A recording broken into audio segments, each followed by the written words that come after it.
Hello everyone, today I will show you how to add a special indent in Google Docs. Open your Docs file and dragging your select your text. Now select format option and select align and indent and select here indentation option. I will indent apply here.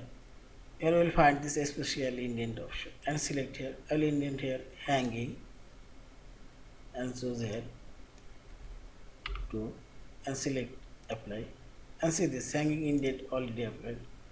Also I'll apply here second line indent, select format, align, indentation option and select special at first line.